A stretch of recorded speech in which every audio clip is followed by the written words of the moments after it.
Welcome to Change My Relationship podcast. And I have with me tonight a dear friend of mine, Annette Oltmans. She is the founder of the Mend Project.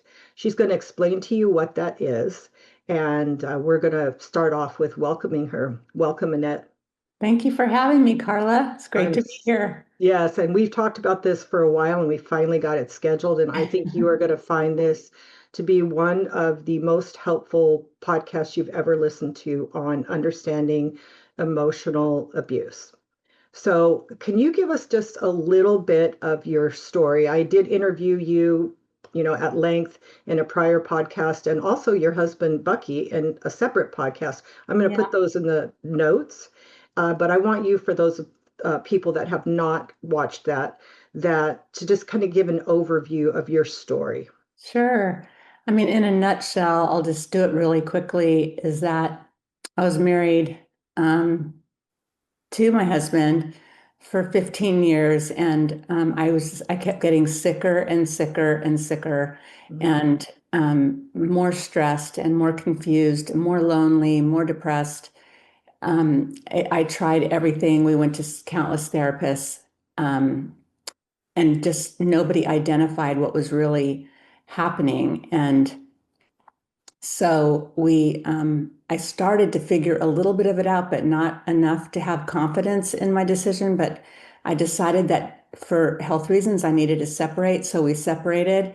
That separation lasted 3 years, and I did a deep dive into um, toxic relationships, emotional abuse, all kinds of, narcissistic behavior, all kinds of things, and just started writing and documenting what I was learning because I didn't find one place where I could garner all this. So that's when I founded the Mend. It's MEND, the Mend Project. And we have basically it's a comprehensive website, and I do free teaching workshops or webinars, whatever you want to call them, once a month. We have coaching group for people that want to join the coaching calls. And we have a wonderful course that will jumpstart anybody who's confused and experiencing emotional abuse. It'll jumpstart them. What I dealt with was so much confusion and stress, and confusion causes stress. So I ended up developing complex post-traumatic stress. And then I was doubly abused by my Bible study leaders. Double abuse is the secondary layer of harm when people don't believe you or they criticize you. And it was just really awful. And I was also in a weakened state because I had been beaten down so long and not experienced empathy or true emotional connection with my husband. And so I had no confidence. I had tons of self-doubt. And that I'm only saying that because what I hope for victims and survivors is that they don't give other people's voices so much credit as I gave them at that time when I was so insecure, like lacking confidence and trusting my perspective, and a lack of trust for my perspective and so forth. And so when you are in that weakened state, you tend to let other people be your adults and tell you what's right or wrong instead of being your own adult, growing stronger and really believing in yourself, and, believing that you know what true is and what lies are. And so I let it impact me much more than I should have, but that was the state that I was in at the time. And so it took a long time to get a lot stronger. We say clarity is the first necessary step to healing. You have to really understand the dynamics that you're dealing with. Mhm. You have to understand the unique, specific behaviors that your partner is using on you, because there's like 34 different terms and definitions that we identify as manipulative behaviors. Um, So anyways, I'm rambling on, No, going no, on. you're not. That was all very, very, very helpful. And I think that another word that we use for a lot of this, if I don't know, I don't think you said it, was invalidation. So being and you often would describe this as a covert, emotionally abusive relationship, not Yeah. easy to recognize. There's always a lot of confusion, like you stated. And I myself, in my own emotionally abusive relationship, was also completely confused. And I have always been very strong. And 6 years into that marriage, my first mentor sponsor said to me, if your husband told you your hair was black, you'd go to the mirror to check. And I've always been blonde. And I said, oh, absolutely. So that's how beaten down I got to that Yeah. point. And his voice was the loudest. And I kept grabbing other people to see what they'd say. Had they Yeah. told me I was crazy too, I think it would have just done me in, Yeah. like you talked about. I mean, Yeah. it's really bad. So, Yeah, it really, people don't realize there's a phrase from the 70s or 80s, I think, and it says, don't give your power away. mhm, But there's some truth to that. But people take power from you, especially people who are in a weakened state. They take power. And it takes a lot of strength and courage to stand up to that oh, and take your power back. totally. And that's what we teach is the clarity part, and then how to really empower yourself, love yourself again, believe in yourself, and have that true internal fortitude and strength that won't be where you won't be redefined by somebody else's wrong perception. Mm. Boy, we could do a whole podcast just on that, on being redefined by somebody else's perception. I know that Yeah. was really important principle for me to grasp in that is that, okay, that's what this is. Because that right there is a powerful statement, because that says what the other person says is redefining you, meaning it's not who you are.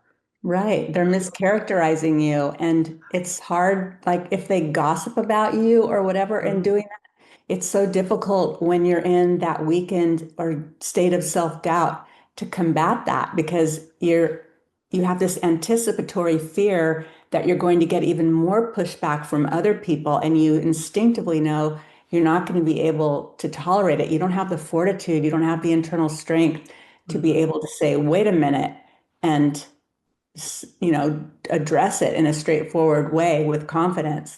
Yeah, and I So, know from my own journey, and that what when you're talking about what you teach, that it does require fighting your way back, learning your yeah, way back, like to get to that strength, because yes, the abuse beats you down on purpose. it takes And work. it does. It takes work, and it's wonderful to have a roadmap. So I love that about what you Yeah. do. Thank you. Okay, so we are going to make the subject of this podcast the what you have written or actually drawn a graphic called the Maze of Confusion, and I absolutely love it. And I'm going to share it on the screen while I ask you to tell the listeners or the people that are viewing this what prompted you to come up with this and what it is. Okay. Well, it's pretty funny because actually it came to me in a dream. Um, I was praying, before bed and I fell asleep and I just think the Lord gave it to me. Um, I was, like I said, there was so much confusion and all of you might think of um,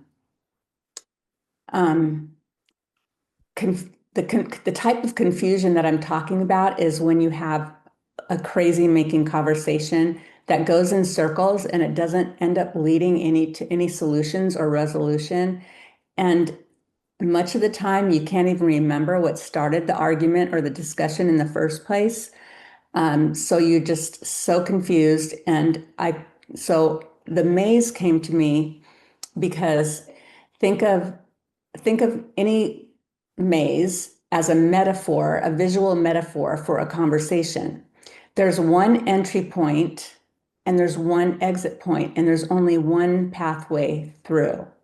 So the pathway through, in our maze, we represent with a gold bar, a gold line all the way through. And that's what a healthy conversation looks like, or healthy conflict resolution looks like. There's mutual listening, there's mutual respect, there's mutual validation. Even if you agree to disagree, you can still say, I hear what you're saying and I can understand why that's upsetting to you. That said, I'd like to share where I'm coming from, and you respectfully navigate through the conversation. There's a lot of listening and not as much talking, and until it's your turn to talk, like each person, there's not, cutting each other off. Well, the rest of the maze is all the dead ends that you experience in a maze. And I call that stonewalling, where in those other areas, those roadblocks in the maze, you're met with various tactics like blame shifting, where they flip the whole conversation around and make you the person at fault. Like, let me back up just a little bit. I think of a conversation that a typical survivor will have with somebody who's a perpetrator is that you raise a reasonable complaint, Mhm. a reasonable concern, or a hurt, and you leave so unsatisfied and so lonely. There's no empathy, there's no connection. You're experiencing them being very defensive and putting up all these roadblocks. So it could be minimizing you, or it could be, like I said, blame shifting, or it could be they blow things out of proportion. We call that catastrophizing. Well, you don't love me, or nothing I ever do makes you happy. They just blow things out of proportion. Or they might be in denial, or maybe they are lying, or they might joke at your expense, put you down for your emotions, put you down for the way you cook, or it could be anything, but they will joke at your expense. And a joke at a person's expense is not funny. It takes a really clever person to come up with a creative joke that everyone can laugh at. It takes very little for somebody to put somebody down in a joke. And so it'll be things like that, or gaslighting you, saying, I never said that, or changing the narrative, saying, you told me something that you never said. And then you start doubting yourself. So it creates all this confusion. Did I say that? Didn't he say that? Oh my gosh, there's basically what the maze shows us is that if there was just one of those behaviors being employed against you, like let's just choose lying as an example. If somebody repeatedly lied to you over and over again, and that's solely what they did, you would be able to say, I can't trust this person. They don't have integrity, and they're unsafe.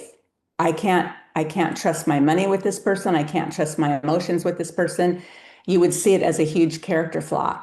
But when multiple behaviors are at play in one conversation or in multiple conversations, you start to be unable to identify the patterns. And if you can't see the patterns, then you don't identify what's actually happening. You have to, if somebody does something wrong one time, we can all just say, okay, he had a bad moment or she had a bad moment. But when something is repeated over and over again, but you can't identify what those behaviors are because there's too many of them, the smartest person in the world can miss those things because it's just so confusing, and they get caught up in the minutia rather than the minutia of that specific argument, rather than stepping back and looking at the patterns of behavior that are being employed against them. Yeah, and I think it's significant that the only way out of the maze is through the healthy interaction, the healthy behaviors that someone would do who was interested in resolving whatever issue it is that you bring up. As long as if someone is not using the healthy behaviors, and obviously you have to use them too, as long as they're not willing to use the healthy behaviors, you are stuck in the maze forever. Right. There is no way out. Well, And there's one other way out that I know this isn't what you're talking about, oh, but that's okay. I just want to say, you can detach from that person and say, I'm not going to continue this conversation. This Yes. is stupid. This is going nowhere. And exit yourself. Or Yes, that's just true. emotionally calm yourself down. Don't let them suck you in to the emotion of, the heated Hmm. aspect of that crazy making conversation. Recognize it for what it is, regulate yourself, and back away. There's no point in trying to convince the person of what they're doing, to try to point out the flaws. It's with somebody who is actually employing those behaviors, Yeah. it's they have an entirely different worldview Hmm. than a healthy empathic person does. They view relationships in an entirely different from an entirely different playbook than what a healthy person does. So you're not playing in the same by the same rules. You have an entirely different belief system about how relationships should function than the other person. Exactly. Another acronym that is often used for that, and I talk a lot about detachment, is don't jade, don't justify, argue, defend, or explain with someone who's doing this to you, because you're going to get nowhere and you Yeah, will end up feeling crazier you because will. you're trying to convince them or get them to do the things that they need to do, like listen and try to understand, and they have no desire to They give don't. you any They're type of platform where you can make yourself understood. I remember thinking, I know there's a solution to every problem. So Hmm. if I could just find the right words or find the right diagnosis or the right this or the right that, but I was so hung up on if I say it this way or say it that way, then he'll understand. So I was exhausting myself trying to over communicate, and he was arguing no matter what I said. It just ramped up the argument. It didn't matter if I was soft, it didn't matter if I was firm, it didn't matter if I was emotionally, upset. Nothing made any difference because his worldview, his belief system was rooted in, well, I don't know if we want to get into this, but I'll just briefly touch on it. It was rooted in what we call the four pillars of abuse: a Hmm. sense of entitlement, Hmm. a faulty belief system, image management. They want to manage their image, Hmm. and a lower emotional IQ. And when you have those elements, which is exactly what makes up an abusive mindset, they're not going to ever relax and be vulnerable to even hear what you are Hmm. saying. They're so uncomfortable with their own emotions, Yeah. let alone your emotions, that they're going to be a roadblock. They're going to be defensive to to the nth degree. They are not going to cave. And if you keep it up, they'll even start retaliating and get even more aggressive and negative. And so it's just a never-ending cycle. You'll never go to a solution, and it's better to just back away and think of self-preservation at that point.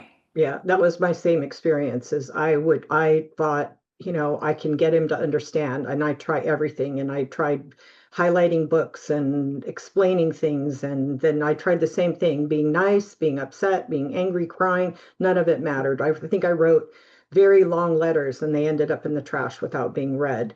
And it was just this, I remember having these conversations in my head, and I'd say, oh, I'm going to say this, and then he's going to say this, and he's going to say that, and then he's going to say, I'm going to say this. And in the end, it was all nice and it was going to be understood. And it was, I mean, I don't get headaches, and I would literally get a headache thinking so hard about how to make him get it, that it was absolutely, crazy. And I had two distinct breakdowns in my life, in my relationship, emotional breakdowns, dealing with it. And it just, that's, if you keep doing that, it will get you to that That's where place. you'll end up. I call that over functioning. Hmm. They're barely lifting a finger and putting no effort.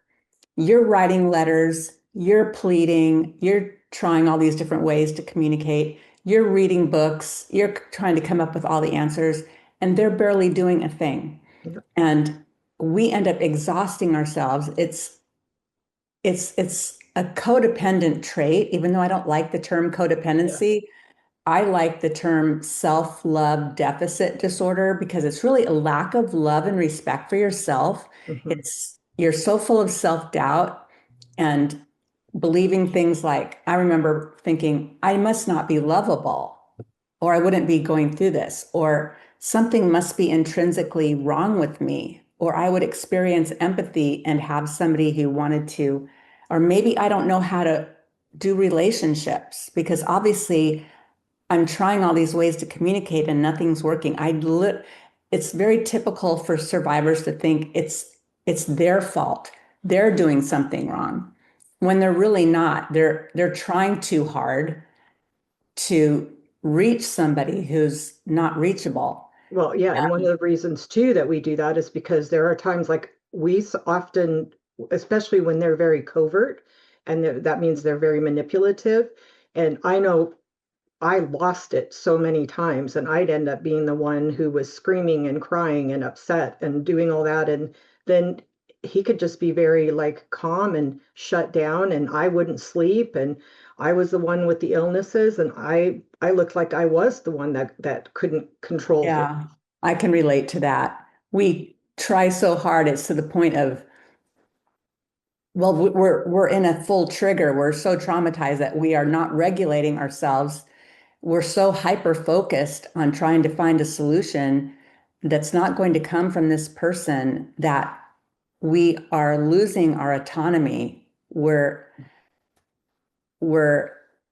engaging beyond the point of, well, it's like the cognitive dissonance. You are disconnected from what is actually happening, and you're trying to work in a reality that doesn't exist.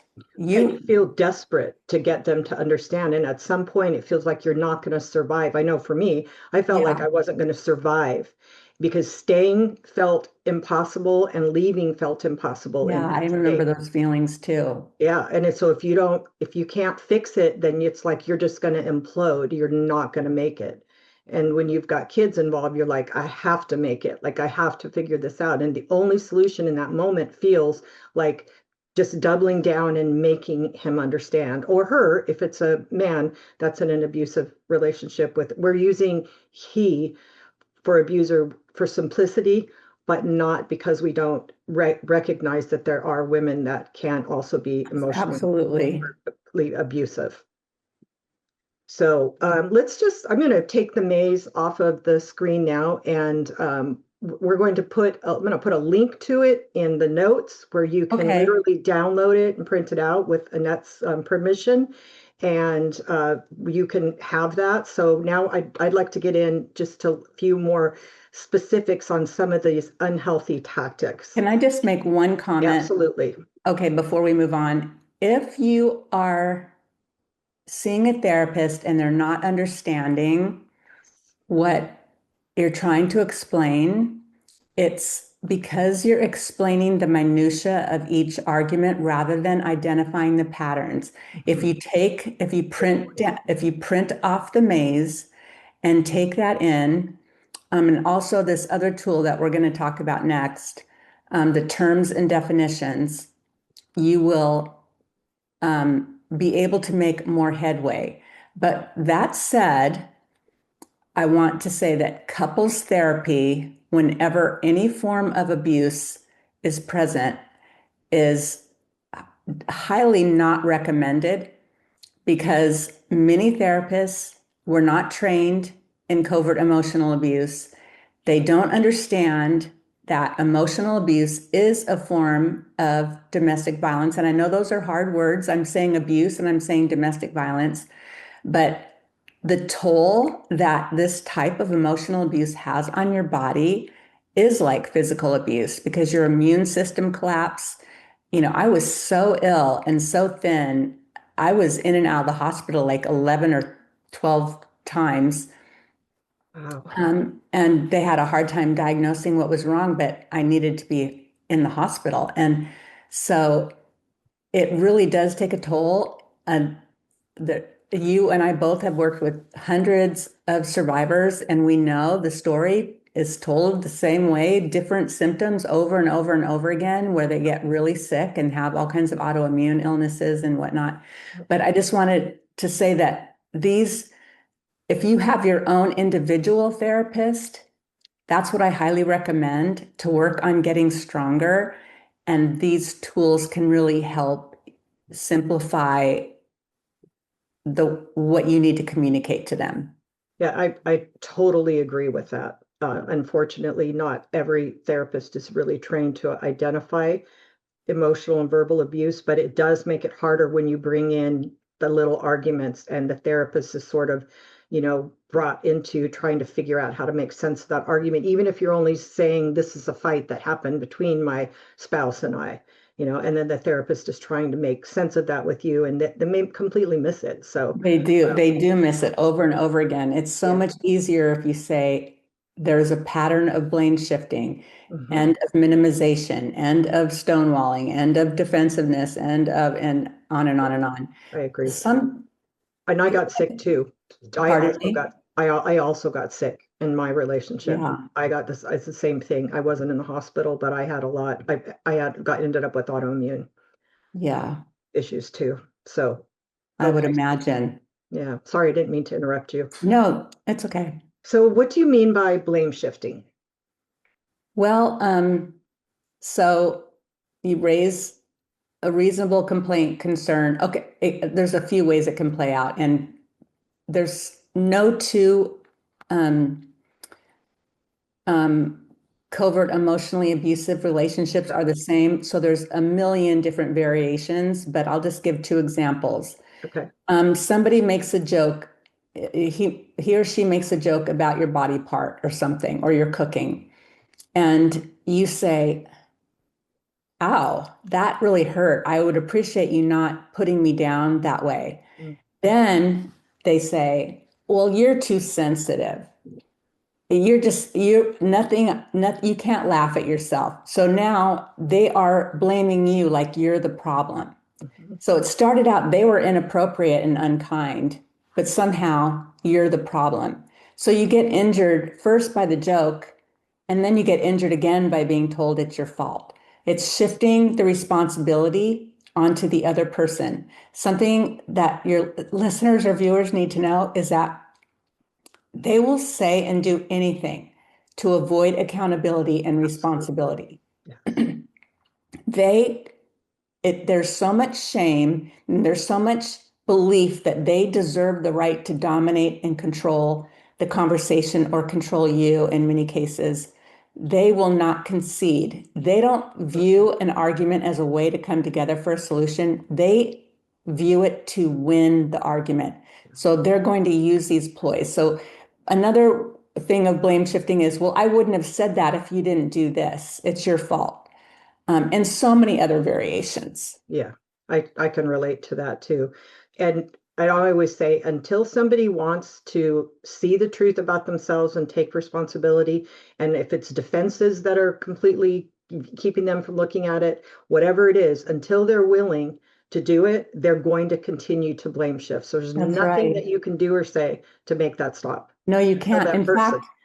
fact, I say that people that do that, they have a strong outer critic. So they're very critical of the other person, but they have no inner critic. They don't self-reflect. Yeah. So when you point out something, they act like you just wounded them. They feel attacked, Mhm. no matter how nice you say it. You can't have a normal conversation if you can't raise a reasonable complaint, concern, or hurt. There's no point to even have a discussion. You They can't have a can't healthy tolerate it or relationship. won't tolerate it. Yeah, you can't have a healthy relationship. You cannot No, have, and you can't have a and without conversation. empathy, Yeah, there's no hope for a relationship. You exactly. have to become so small, you have to deny yourself of every reasonable need or want and be basically invisible Mhm. and cater to their needs. Yeah, absolutely. Oh, there, that shifts into entitlement. There you go. There you So entitlement is like what rules apply to you don't apply to me. I can go buy an expensive toy, but you can't go buy a blouse. Or they believe that they're entitled to be domineering, or to dominate, to be the person in control of the relationship. Or it could be things like both people work full-time jobs, but one person comes home, cooks the dinner, cleans the dishes, gets the kids ready for bed, does all the work while the other person sits on the sofa and watches TV, because they believe they're entitled to do that from either cultural upbringing or their familial background. They have this belief that they are entitled to being treated with to receive special treatment. And I think also it can be, I'm entitled to mistreat you, but you are not entitled to mistreat me Absolutely. at all. In fact, you will treat me however I demand that you treat me. Yes, it can be that way. Absolutely. Yeah. Cover-ups. Yeah, cover-ups. There's a couple of meanings to cover-ups. It can be that they just are, how do I say this? They're lying and they conceal what's really happening, or they can create a false story about what's happening. It's also, they can just create, there's so many tactics they can use to cover up what's really happening. They can use faux confusion. They can pretend that they're confused, or they can pretend that they forgot. And so it's a way to manipulate you into not holding them responsible by covering up what really took place. Yeah. So what really happened? So whatever you're bringing up, they're going to do something to cover up what really happened. And a lot Yeah. of these are similar to some other ones. Yeah, they Just, are. yeah, they're just different ways of describing them. And I totally experienced that too. And that can be just because and I think that I really believe that no matter how bad the victim is, how far we've gone down, there is that still small voice inside of us that still knows the truth. It's just that have been invalidated so much and we're so exhausted that we can't fight it as strongly as we did at the beginning. So And that we have that. I just want to expand on what you just said. Yes, we have that internal voice, but we start to not trust our own perspective. Mhm. We start to, that inner voice gets dulled when we don't listen to it. Yeah. But it still will tell you, your body will tell you, your Yes. body will tell you first, something is not right here. Mhm. And so I like to tell people to get in touch with your body again. You will feel it if you're being oppressed. You will feel if you are being lied to. You will have these sensations. Listen to your body. Don't ignore those signs. Those are things to really listen to and to internally examine and ponder and think about. Don't have a conversation with yourself that says, oh, it's nothing, when your body is telling you it's something. Yeah. Oh, I know. I remember at times when there had been kind of a lull in the storm and kind of the behaviors weren't happening as much, and Yeah. you'd kind of relax, and then all of a sudden something would happen, and it would just be like you'd be thrown immediately into like emotional shock, and it Yeah. feel like somebody just turned your world upside down. That's a Oh, sign so that that's true. abuse. There's no question about it. And that's your Yeah. body. Your body's telling you that. Yes. Yeah, and you feel it immediately. So the next one is catastrophizing. Yeah, I touched on that a little bit earlier where Yes. it means the same thing as blowing something out of proportion. Yeah. It could mean that they initiate the catastrophizing by saying, you, you know, you cooked that dinner and you know I don't like it. You're just doing this because you don't love me and you're selfish. They are blowing something out of proportion. Or it could be something that you brought to them and you're saying, I'm really concerned about this. Nothing I do makes you happy. You're always complaining. That's catastrophizing. Mhm. Yeah. So yeah, I get that. So it Countering, makes it be your fault. It's again, another form of blame shifting. It's yeah. their way of avoiding responsibility. Or another thing these people do is they don't celebrate your creativity or individuality. So Mhm. if somebody cooked a wonderful dinner, why not say, thank you for cooking this wonderful dinner? Instead, they'll find a reason to complain about it. Not everybody does that. Like I said, every abusive situation is different, Yeah. but there's so many different nuances and variations of ways that they can catastrophize. Yeah, and that's kind of part of I look at that as discounting. Anything good you do is discounted or made to be of less value is what discounting means. So it's Yeah, like, well, you didn't cook. Well, didn't you? Well, well, these potatoes are okay, but I really like these and or something like, that. it's like they just can't pay a compliment. Hmm. It's so hard for them. They have to always one up you, Yes. and so they have to discount you, minimize you, um, make what you value and that you um, something you love seem less important. And an example of that would be somebody graduates from college with an art history degree, Hmm. and they go to the graduation, and the abusive spouse says, well, what are you going to do with an art history degree anyways? Yeah. Right in your moment of glory, they say something derogatory, or, well, okay, we're all having this celebration, but it was just an art history degree. Something derogatory to minimize your successes, to steal your joy. Yep. So deflating, so awful. Okay, what about countering? Oh boy. Okay. So let's say basically not every abuser does this, but many do. You say a preference. You say, um, I want you to put the baby in the car seat this way, and you need to tighten the straps. Otherwise, it's not safe. It's too loose. And they say, okay, all right, I'll do that.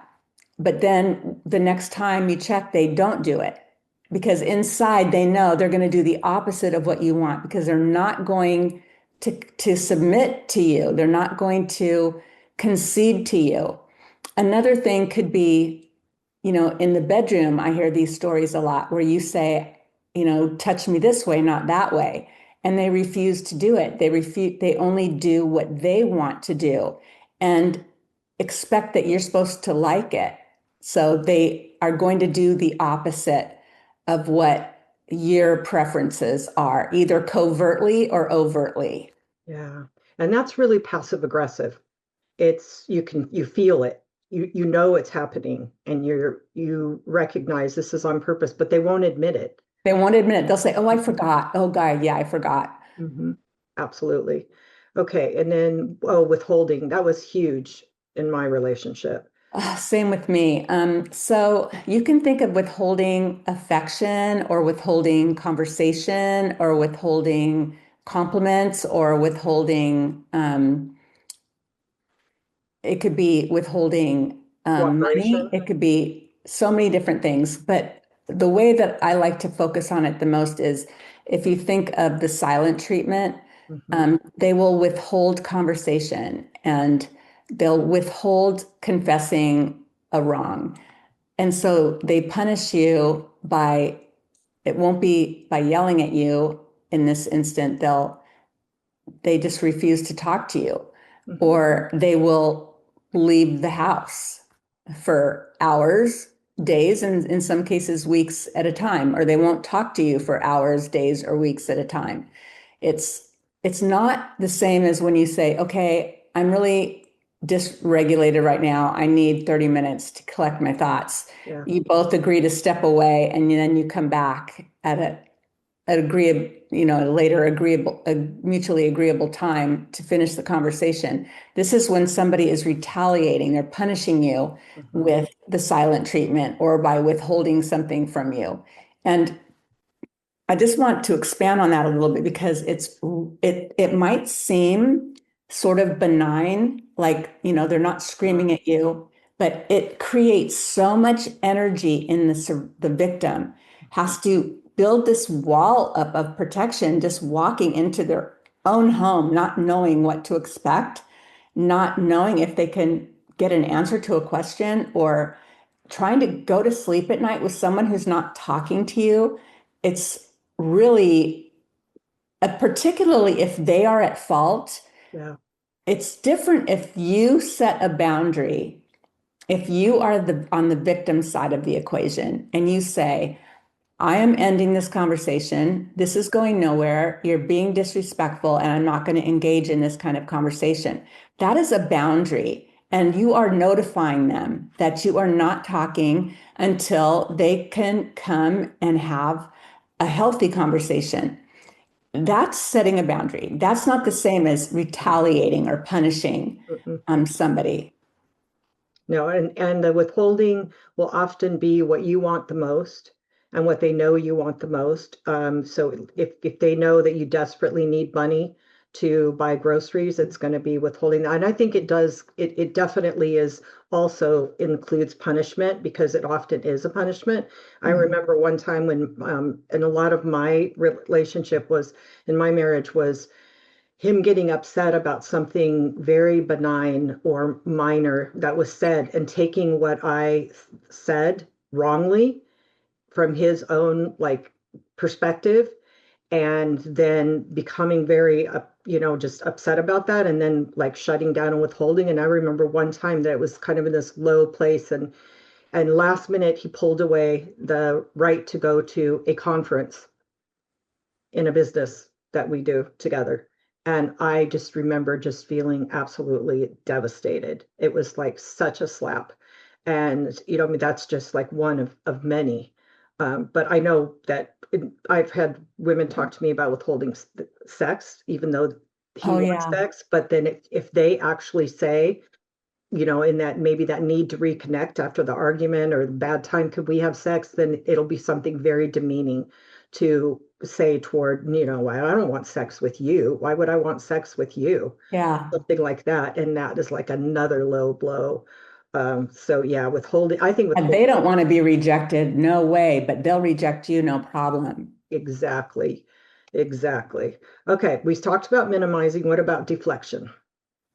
Oh, well, looking at the maze, this is classic deflection. It's changing the topic, it's changing the focus of the argument, Mhm, reversing the blame, like we said before. It's basically this chronic defensive posturing mhm. where they are going to throw anything in the mix that is going to take you off topic, off the focus of what your Yeah. one singular reasonable complaint, concern, or hurt was about. They will make it about everything else, and it will be your fault. Yeah. It's just, and they'll use any tactic available. And that's where you get exhausted if you think that you're Yeah, going to be able to get them back on the topic that they don't want to talk about. It's you'll never never get going them to happen. there. No. Okay, scapegoating. Okay, this happens when so this happens a lot that and oftentimes you won't recognize that it's happening. So, like a married couple, the abuser, unbeknownst to the victim, will be under saying negative comments about, like, let's say there was a fight and the victim got upset and yelled. Then the offender person will tell the kids, "Oh, your mom or dad's crazy.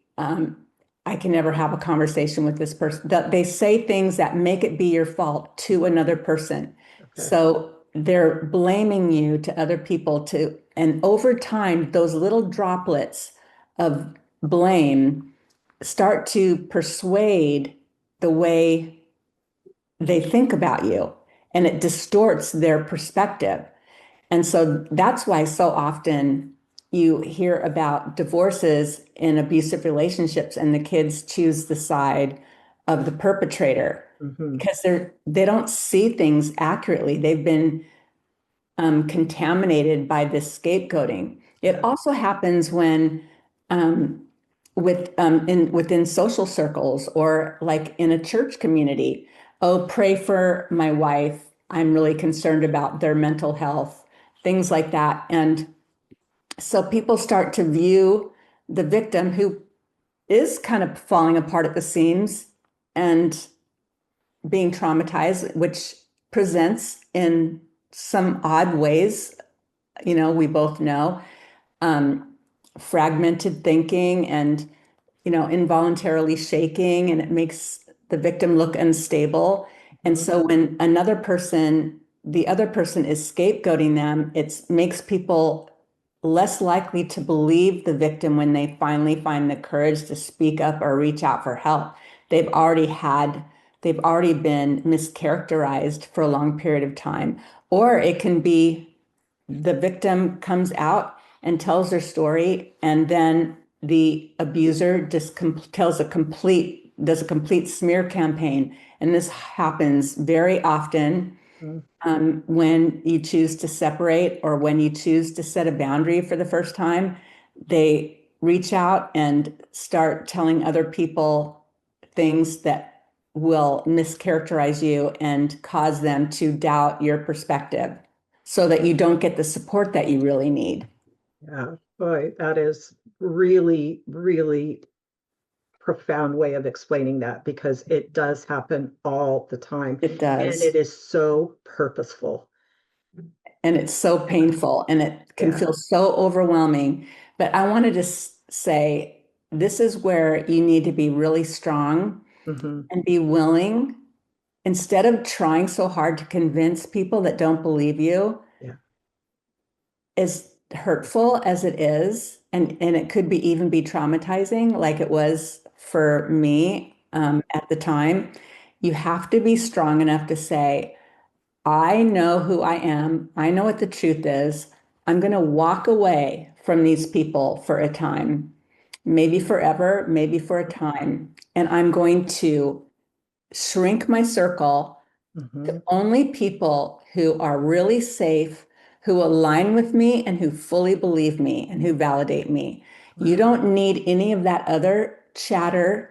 Right. It's only going to make things worse. You need to just pull away and be willing to let go because all the effort you make trying to convince them otherwise Yeah. com is competing with all of that slow drip and slander campaign that was you're not going to be able to overcome it. So it's better to just pull away and self-preserve, Yes. preserve your well-being, preserve your mental health, and be willing to let go. And I'm sorry, for some of you, it might mean you have to go to a different church. Yep.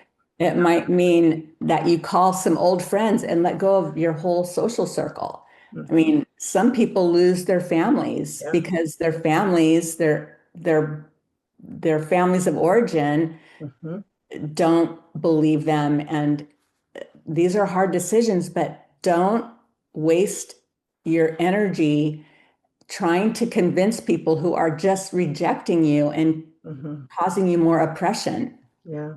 Boy, that is really, really good advice that, like you said, is very hard to say. And I would recommend if this podcast resonates with you, listen to it over again, check out the Mend project because this is just we're saying so much, in a short time, but Yeah. it is all absolutely vital that you listen to it. But letting people go that don't believe you and shrinking your circle to that small group that does is absolutely wise. So the next one, you alluded to joking. Did you want to say something more about joking, or do you feel? I think we covered that. I mean, really, you have to think that it's, you might be so used to being the brunt of the Yeah. jokes, but that it is not okay. And in Mm-mm. fact, I would say that for people who are newly dating another person, that's going to be one of the first signs that you see that they can end up being a perpetrator, even though you don't see the red flags yet. Those kinds of jokes at your expense, they're not funny. Mm-mm. They're abusive. Mm-hmm. Absolutely. Lying, the purpose of lying is what? It's basically because they don't want to be held responsible. Mm-hmm. It depends on the lie. Are they hiding an affair? I mean, that's obviously they don't want to be caught, and they are completely deceiving you in a blanket of ways. Mm-hmm. Or can it just be that and I don't mean just as it's not hurtful and destructive, but it could be this is one that my husband used to always do. He would say, okay, I'm going to do these things. I give you my word, I'm going to do this. Like it was so reasonable and minimal. Like I was after crumbs at this point. Yeah. And yet he would not do it and say, oh, I forgot. And then I remember being in therapy and the therapist is thinking, well, he forgot. I mean, how can I really hold him accountable for something he forgot? But I knew that he always forgets. He chose to forget. He never chose to follow through in the first place. That was just his way of making him, that was a lie. It Mm-hmm. was a way of making him look better than he really was, which falls under when I talked about the 4 pillars of abuse, image management. They are so clever in how they will make themselves look innocent or better than they are, even though they might not know that what they're doing qualifies as abusive, Right. but they know that they are being controlling, manipulative, and powering over you, dominating you, putting you in a downgraded position, that sort of thing. Yeah, and I remember talking about this a few weeks ago with actually some women that I teach a class with, and one of them said, "Well, if I forget something that I tell someone, I apologize when the person tells me that I forgot, and I'm open to saying, 'Oh, I said that to you and I don't remember. I'm sorry.'" And I was like, "Oh my gosh, here's the difference between abusive forgetting or lying and honest forgetting is that when it's pointed out to you, you are open to admitting that you forgot and you apologize and then you say, 'I'll do that. I'll take care of that.'" Yes, that last thing you just said, that's the big difference. The Yes. reparation commensurate to the harm done. What are they going to do to repair it? I'm going to fix it right now, not next week, 2 weeks Mhm. from now. I promised you I was going to do that. I forgot. Oh my gosh. Can I come over right now and do what I said I was going to do? You take care of it.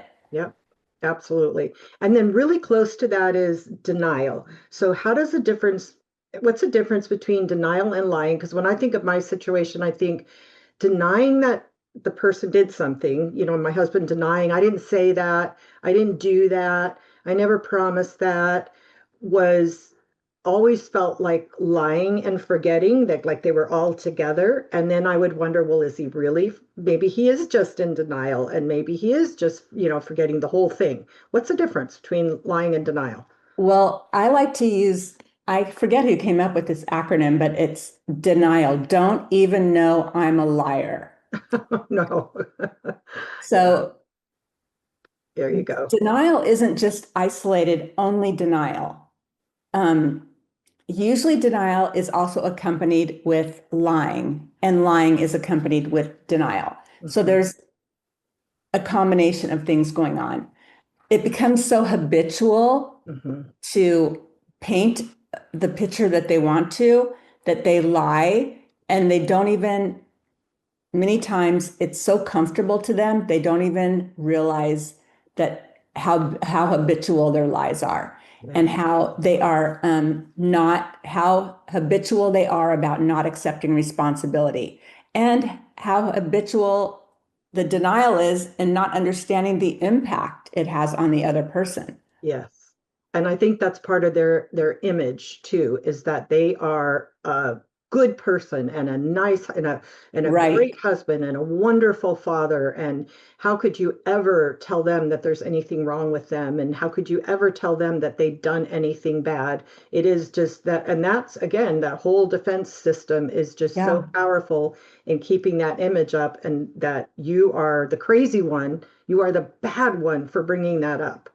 Do you see how layered it all It is? How is totally. denial and image management and entitlement and lying and all of these things are just, it's so insidious and it's so pervasive Yeah. and it's confusing. No wonder people will be in a relationship like this for months, years, or even decades, Yep.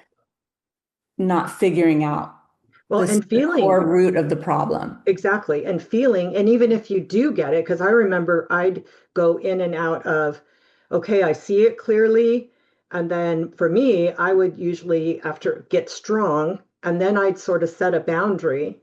And then he would know I was serious. And then he would get better for a while, make promises, and kind of like have a real kind of humble awakening and make promises. And then I would just relax and think, oh, it's better. And for a while it would be. And then just be totally thrown off guard when it happened again. And then have to go through the whole thing again of, am I crazy? What's going on? Figuring Well, it I out. think Oh, I I feel you. What I didn't see about that at the time was, we hear people say the cycle of violence, yeah. but it really is. It's like there's the bad thing that happens, and then they are contrite when you set a boundary and you're upset. And then it starts, so that's like the honeymoon period. Then it starts to relax. Then slowly the tension builds again, and then there's the blow up again. Yeah. And the cycle keeps playing out over and over. And we don't see it. Mm-mm. We're part of the cycle. We're Mm-hmm. not responsible for abuse, but we are part of the dynamic Yeah. that, like, I think it's so interesting. You can identify in the cycle what the perpetrator does if you write it down. And I think that's a healthy exercise. Yeah. Write down what the typical things are. But then it's so revealing to write down, well, what part do you play? I forgive just Mhm. because I received an apology. Okay, well, maybe you shouldn't forgive just on an apology next time. I let down my guard. Yep.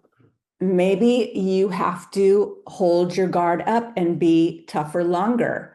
You Hmm. know, I trusted and became vulnerable and shared my emotions with somebody that by 500 other cycles is not safe to trust your emotion. But I'm not saying that those are the way you're participating in the cycle, but it's so important to look at that because you will identify, well, I'm going to do this differently. And you can start mapping out how you're going to be different in the cycle. Well, I don't think you're caused the cycle, but I think it's okay to say that you are participating in the Yeah, you, cycle. you don't cause a cycle. No. You Yeah. are no responsibility in the abuse No, whatsoever. not zero. Not Let me even if make you that have really clear. reactive abuse where you flip out, go crazy, yell, scream, um, throw things. I mean, there were times when I was the one that was in frustration, like throwing things on the ground, just I can't take that anymore. And that's the first time I've admitted that openly, publicly. But I mean, I just want women to know that like you can literally get crazy, but then that my part was believing, wanting to trust, wanting to believe, wanting to. One of the biggest things for me is that I would work really hard at getting that boundary. And then when I saw change, I would relax the boundary for long therapy or long individual counseling, or I would take my eye off of the behaviors that had to change and stop bringing them up when he would kind of start to slide into doing them again. I would bring him up at the beginning, and when I start to get the denial and then I just drop it really quick because I didn't want to go back to the arguments and I didn't want to go back to things being bad. So I like allowed the cycle to go full back into reality and be more years of the same thing happening. Well, I don't think you allowed the cycle, but you can identify your part in In what you're actually doing to yourself. yes, okay, I mean, because I'm just saying the same thing you said a yeah, couple of no, no, minutes no. ago. We don't cause the cycle, but we do play a part. What is our part harmful to the other person? Mostly, no. Mm-mm. But you can still, for your own self, identify what your tendencies are Mhm. and look at them on paper and then think of ways that you might make changes so that at least you're not falling naively victim. You're not gaslighting yourself into thinking Yeah, that the apology is is enough. this is the one that's going to change the Yeah. relationship. And that's what's so hard, such hard work about all this is because we have to work so hard at maintaining those boundaries and maintaining that truth, especially when you're still living with the abuser, Yeah, and that you have to maintain that, and you have to sort of filter what's happening. And that's why separation can be really helpful, is to get you away from that and give you full clarity without having to do the I day-to-day fully agree stuff. with you. Yeah. So, okay, retaliation. Oh, well, that's easy. It's, it could be passive aggressive behavior that they do, Mhm. when you confront them on something or you ask for something that you want, and they will um, punish you for it, either through a passive aggressive, like by doing the opposite, or Mhm. if you if you actually were to, what this happens to a lot of people, if you actually do separate, you have to make sure you're strong enough to do it because they're going to first say, "Oh, I'm sorry, take me back." And then it's going to turn into an attack. Mhm. They're going to try everything under that they can think of under the sun to get you. It's retaliation. They're going to punish you, force you, manipulate you, do whatever they can. And it can take on some of the post-separation abuse that goes on in divorce court is horrific. And it's just because they want to win. Mhm. They don't want to lose. They can't tolerate losing, so they will go to any length. So Yeah. you have to really gear up for that and just say, let them try Yeah. and hold your own. So don't enter into something, well, unless if you're in an unsafe situation, then Yeah. you definitely need to exit. But if you're dealing with emotional abuse and that's solely what you're dealing with, you want to work on making yourself stronger so that you are not blindsided by the retaliation and you're strong enough to say, let them. It's not going to affect me and it's not going to change my mind. I'm not going to be afraid of this person. And often, or at least in my experience, for me, I had to be willing to lose the relationship in order to not be afraid of the retaliation when setting a really strong boundary. And I had to be willing to say, okay, if he says no, that's it. Because I know for me that not living with this is more important than anything. And that includes losing the relationship. And so we almost have to, for a lot of women, they have to get to that point, because otherwise you'll just backtrack the minute that he puts the pressure on, and you'll fold. And then you feel That's, worse. that's such a good point because it really comes down to that with boundaries. Yeah. There's smaller boundaries like baby steps. Hmm. And I've heard you talk about this on another podcast, and I loved it. And then there's bigger boundaries where you're really having to have a conversation with yourself. What am I willing to take, and where am I drawing the line? Hmm. And what is the consequence going to be if they break this boundary? We're dealing with boundary crashers. Yep. They don't respect boundaries. They want to counter them. They want to they feel like you're controlling them if you set a boundary, even though you're not. You're just trying to preserve emotional health, physical safety, sanity, basic appropriate principles, and they want to power over you.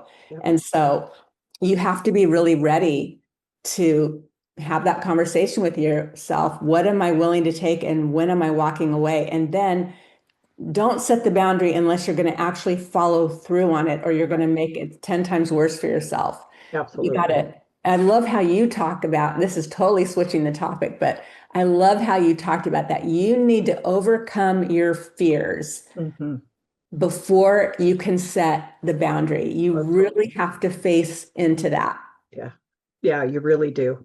And I think that the other thing, and it doesn't just have to be with divorce that the retaliation might come. It can even Right. be setting a boundary or saying no in a relationship or in the relationship, or it could even be saying something that to them that they took wrong and they're going to do something to teach you a lesson. Punishment is It teaching could you a be, lesson. I'm going to sign up for this exercise class, whether you want me to or not. And then they retaliate Yeah. and try to punish you for it. Yeah, well, you go to the exercise class, you get home, they're gone. They don't tell you where they are. They stay gone all night or late into the night. Right. They And go then out drinking with their friends. exactly. And they know you have abandonment issues and they come in and you're like, where were you? And it's like, well, I didn't think you cared. You were at your exercise class, blame shifting.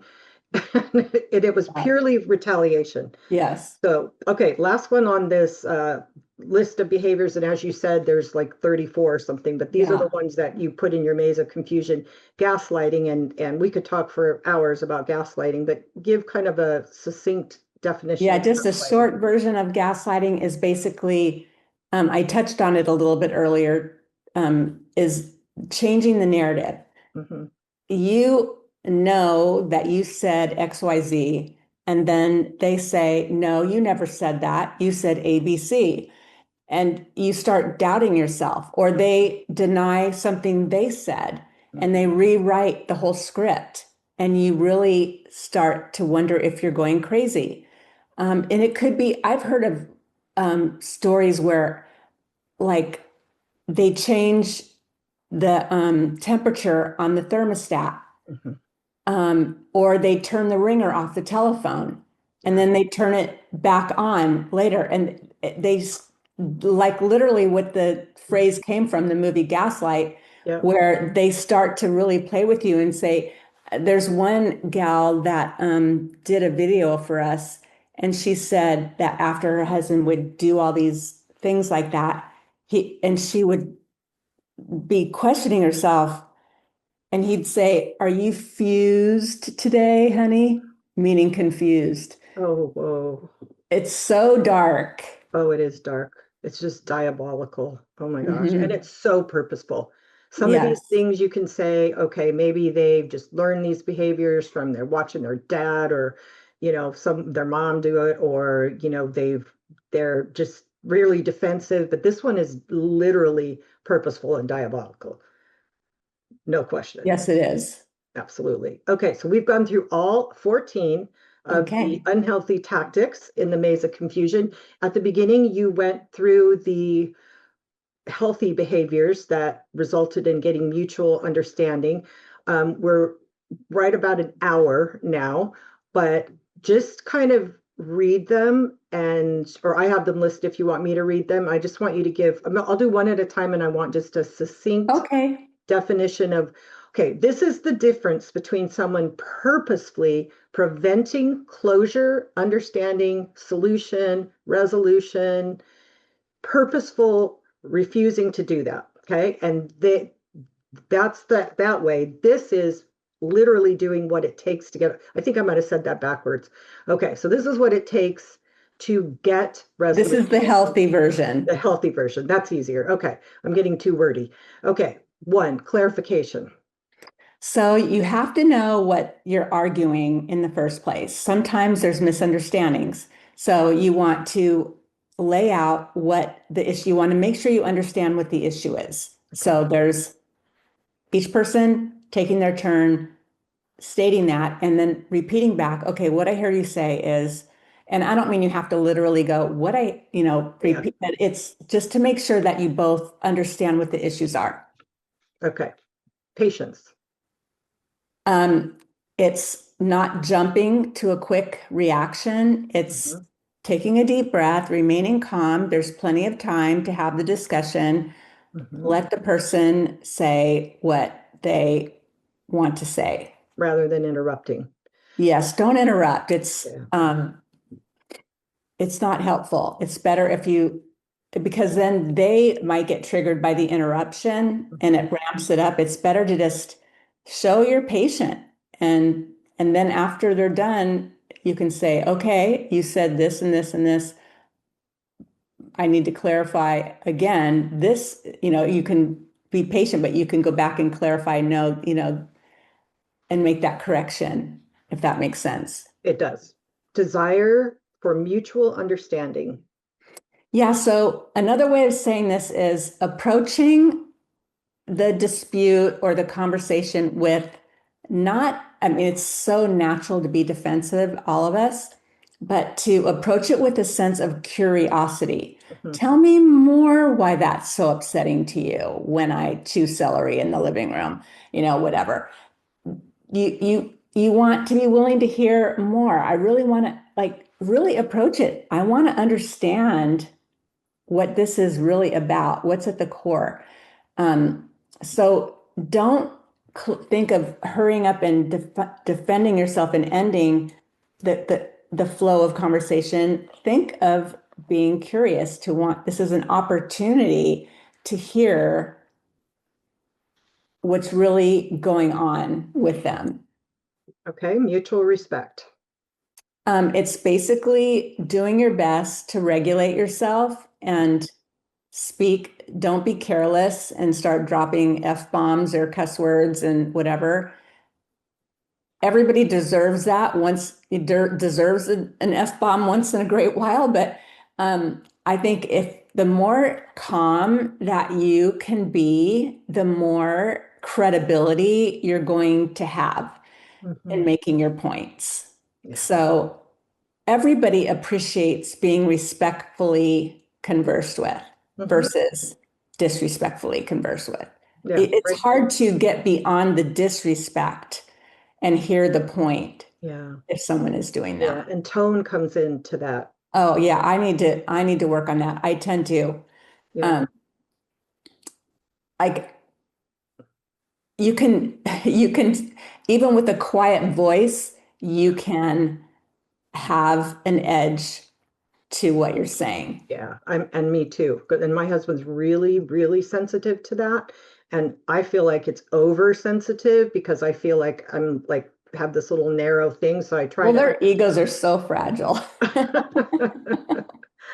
and but at the same time, I could take responsibility for the part that can be corrected. Yeah, But I reserve the right to be human and have varying absolutely. emotions and to have emotion in my conversation or what I'm communicating, but at the same time recognize it doesn't help if you get super emotional or if your tone is off. I mean, if we all deserve to be able to be emotional if it warrants that, but try to not have it be a habitual problem that you have Yeah. internally that try to correct habitual things. Yes. Good point. Okay, mutual validation. So, I learned once, and I really resisted this at first, but I think it's really an important thing to think about that when somebody is expressing it's their turn to talk and you're the listener. It's it's helpful to say, I understand how you would feel that way. I can see what you're saying. All right. You just give them something. You don't interrupt their flow. You let them have that moment of you showing that you're validating them is showing that you're listening. I'm not saying to validate an affair or something. I Right. mean, No. I'm just saying in a conversation, even if you disagree with them, Yeah. you can say, appreciate that that's how you feel about that. Yeah. I hear what you're saying. And you And just show them that you're listening. yes, and I totally agree. The only point I want to make here from being in these relationships and working with hundreds and thousands of women who and men who are in abusive relationships, it's hard to validate an abuser who has a wrong perception of who you are. And so we have to be really careful that we Yeah, no, don't do these are that. not absolutes. Just Yes, like we said, don't get emotional. For sometimes emotion is exactly what is needed. exactly. So Yeah, don't validate harm. Don't no, validate destructive behavior. no. Don't validate manipulation. Yeah. If somebody's telling If there's you, nothing to validate, yeah, then don't. don't validate anything. Right. I totally agree. So Yeah. that's just, I have to say that because I'm like, there were times where This it's is, like, the gold line represents what healthy couples do do together, together, together. together, and Yes. then it works. Yes. When You he's can't validating you you, can't do it by yourself. no, you cannot be in a healthy relationship with an unhealthy person. It takes two healthy people. It You either have takes two two healthy unhealthy, people. you have two unhealthy, one unhealthy. Although you stay in long enough, you start to get unhealthy. And Yeah. then or it's, yeah, two healthy people. So Yeah, yes, it takes only one person to to mess it destroy up. a relationship. It takes Absolutely. two people to make it work. Exactly. We're Okay, saying the same empathy. thing. Empathy. Well, I think it's helpful if, except, okay, I say this with caution, because most victim survivor groups are empaths. And so they tend to give way too much empathy to the offender. Hmm. But empathy in general is just putting yourself in the other person's shoes. Hmm. But I think that most empathic people, they really do a lot of self-reflection. They do that automatically. They're Yeah. willing to be wrong. They're willing to say, well, did I do? Hmm. Unlike an offender who will never say, oh, did I do this? Or let me reflect. Am I Exactly. responsible for this? I need to correct it. They don't have those kind of conversations with themselves. But in general, with a couple, there is mutual empathy. There's both people are compassionate Hmm. towards the other person. If you're in a relationship where you're not experiencing empathy when you bring a hurt or a concern, this is a toxic individual. This is a Yeah. destructive individual. Yeah. We're not telling you to show them more empathy than you're already showing. Right. We're saying this is what you should be receiving. Right. And then I would say too that in a lot of our conversation, we're referring to married couples or people that are a couple, but this can happen in a parent-child dynamic. Oh, It can yeah. happen with a boss to employee dynamic. It can be a grandparent to a grandchild. It could Yes. be a sibling to another sibling. It can be your adult child to you as a parent. So, I mean, just about any relationship that there is, this all these dynamics here can exist. So it in an intimate relationship, there's a certain level of hurt that comes with that, but there's also a level of hurt that comes with your own child doing this to you, or your parent who's Or supposed you to doing love, it to your child. or you doing it to your child. Absolutely. So it can be in any relationship, not Mhm. just a romantic or committed Right. couple relationship. Okay, the last one is the most important solutions. That's the one that shows the exit, the arrow going out of the maze. So you can even agree to disagree. And Hmm. you can say, I heard what you said. I'm going to give it some thought, but I love you. I care about you. I just have a different opinion. I mean, take politics. You don't have to agree with each other's politics. Right. You don't have to agree with each other's religious beliefs when it gets, down. It's nice to have the same values, but I mean, it's always nice, but you're individual. You don't have to agree with everything the other person says, so you can respectfully agree to disagree. But solutions is basically saying, okay, I can hear why that's concerning to you. I am not going to do that anymore. If I do it, please nudge me Hmm. and remind me because I don't want to do that. I can see how it's not helpful. I can see how blame shifting is not helpful. I'm not going to do that anymore. Um, and you're going to see tangible evidence, long-standing tangible evidence of change. A solution is when you both really have a meeting of the minds. One person, it's where both people, it's not like there's a winner and a loser. It's you both are finding a solution, even though somebody might be making the bigger compromise. Yeah. It's not the other person isn't receiving it in a punitive, way to shame them or something. You're both enjoying that you came up with a solution. It's so you both win from the outcome. Well, and the other thing too is that like you said, it may not be an actual solution at that moment. It might be, let's come back and talk about this more, or it might be like, I get now why this bothers you. So it might just be coming out with mutual understanding and your solution for what came up. Or sometimes, yeah, sometimes you don't care as much as the other person cares, and you're like, Right. fine, like Yeah. that we can do it that way. Like, Yeah. it has nothing to do with, I'm not really that invested in that. Right. But the person who is not wanting to join you in that isn't going to do any of these things. They don't look at No. themselves at all. They're not going to consider it, and it's going to be the exact opposite. And I have often said to people that they say, what is the most important thing I should look for in somebody who that I'm dating? And I say that you want a person who can self reflect, somebody who examines themselves. When you bring up a problem to that person, and that person will literally look at themselves and say, maybe I did do that, or let me think about that, and then they're willing to take that into consideration and say, I'll work on that. Like, I care. That right there is proof that you got somebody to work with, even if Yeah. you've got differences in other areas or problems. And so many, and I bet you've experienced this too. I've been doing this long enough that I have people that have taken my classes and been in an abusive relationship, and then they've left that relationship healed and gotten into a healthy relationship. And what they say to me is, it's so easy. Yeah.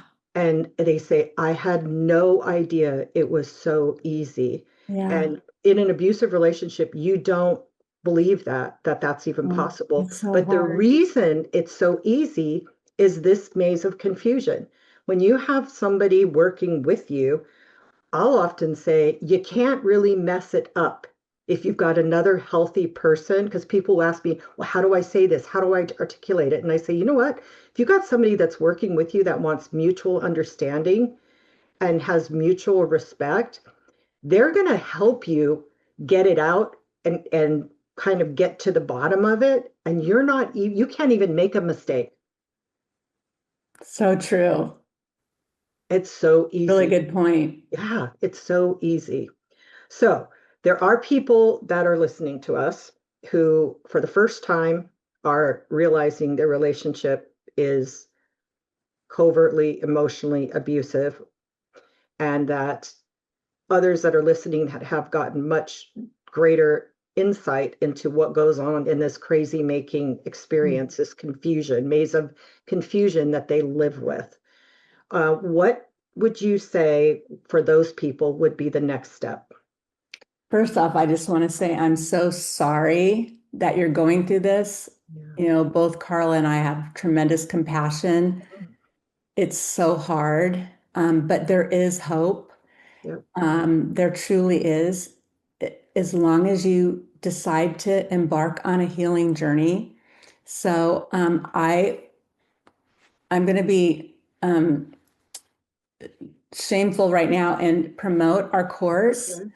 Um, it's called Finding Clarity and Healing in Difficult, Confusing, or Abusive Relationships. It's a self-paced course that you can go to our website and find under our resources page. It's just 4 modules, but there's I think 3 or 4 2-hour recorded sessions with me. Mhm. And it literally will take you from clarity all the way to empowerment. What graduates regularly report is that it saved them about a year of therapy. All that processing and ruminating that you do over the minutia with a therapist, it will get you beyond that, and you'll be so much more clear about what your problems are and confident about next steps that you need to consider taking. And there's nobody's pressuring you to stay or to leave. Yeah. It's your choice, but it's just a really good course that we get a lot of really good feedback about. And I think that would be helpful. And then I just say, take this time to learn and invest in yourself. Um, I think you're probably experiencing some trauma. Mhm. Don't isolate. Yes, shrink your circle, but you can go join like an art class or an exercise class or start playing tennis or pickleball or something that's physically active to help your body Yeah. and socially active. Not that you're going to have deep conversations about your circumstances, but even superficial conversations where people are appreciating you and celebrating each other in this Mhm. activity is going to produce endorphins to counteract all the stress hormones pumping through your body. Do that for yourself, even if you have to get a friend to help you put your tennis shoes on, someone to hold you accountable Yeah. because you don't feel like going out. You just feel like being miserable inside and overthinking and overthinking. Force yourself to get out and walk barefoot in the sand, do grounding things, do something for yourself. And it's because it's so healing to be physically active and to have connection with others, safe connections with others. And sometimes that means not confiding in them and just enjoying those superficial and then having a couple good friends that you can really share the deeper things with. I Yeah. guess that would be what I would say. Yeah, I agree. And then my classes too also give you like kind of build you up with the 10 principles. And I have a self-image class that is really helpful. So you can even Wonderful. do those together. Mine don't like focus on identifying the abusive like tactics and stuff like yours do. You do just abuse, but in order to get to that point of clarity or that point of strength where you can say, I'm even willing to, put up boundaries in this relationship and lose it if I have to, because this is not okay. I don't want to be treated this way and I can't do this anymore. You've got to get strong. And my classes help you do that too. So I think just even between the two of us, we cover all those bases and getting, people out there strong in dealing with abuse. So Yeah, I really in our course, the first part is about clarifying all, the mindset of each person usually has adopted, but it's really also to help them change their internal thoughts about themselves good. and to get a lot stronger and more confident and to be able to at least ponder what the next steps are without so much fear and Yeah. um, self-doubt. Yeah, I have no doubt that I have to look at your curriculum in that, so I'll be understand or at least maybe even watch them so I'll know what's in there when I talk about them. So Annette, thank you. Thank you, thank you. You're This so was welcome. Thank you, uh Karla. I think about an hour and a half conversation, but I think people listening to it will be riveted and listen to it even again because there's so much information. So I really appreciate you coming on. Appreciate you donating this time to this and Well, I being thank you for all that you do, Karla. You've been doing this a long time and you're a warrior. You've been through it and now you're helping others. And so good for you. that's where we get our healing. Part of our healing comes from helping others, Yeah, like it talks about, in Corinthians, where it talks about that we take the comfort that we've received yeah. and the wisdom, the things we've learned, and we offer it to others who I are love that struggling. verse. It is just so helpful to know that, hey, there's purpose in what we went through. So, Yeah.